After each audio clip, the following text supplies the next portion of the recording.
to define the type of immigrant that we bring here, because the plurality of people come from Mexico. And Mexico is poor. How many people in the world live in countries that have average incomes lower than that of Mexico?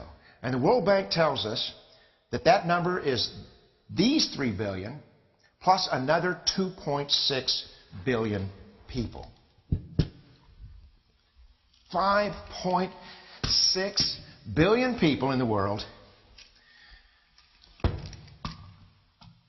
who live in countries with average incomes below that of Mexico. That's 5,600 gumballs. And so what is it that the elites are telling us? They're telling us that when we take this 1 million immigrants,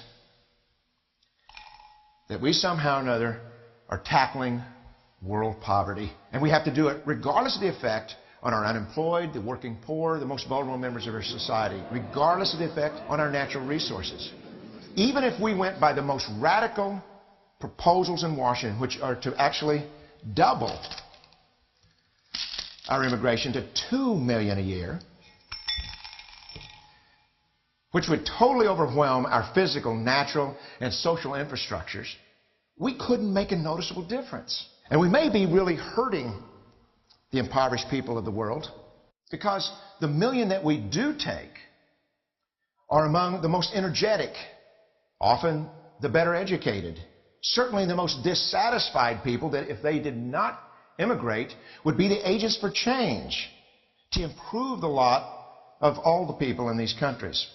The true heroes in the global humanitarian field are the people in these countries who have the wherewithal to immigrate to another country, but instead stay in their countries, to apply their skills to help their fellow countrymen. Unfortunately, our immigration system tends to entice these very type of people to abandon their countrymen. The impossibility of making even a dent is actually worse than it looks here. Because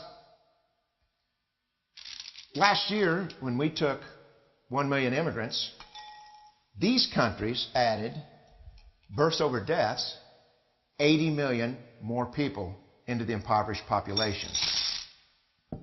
And this year, Congress is bringing in 1 million.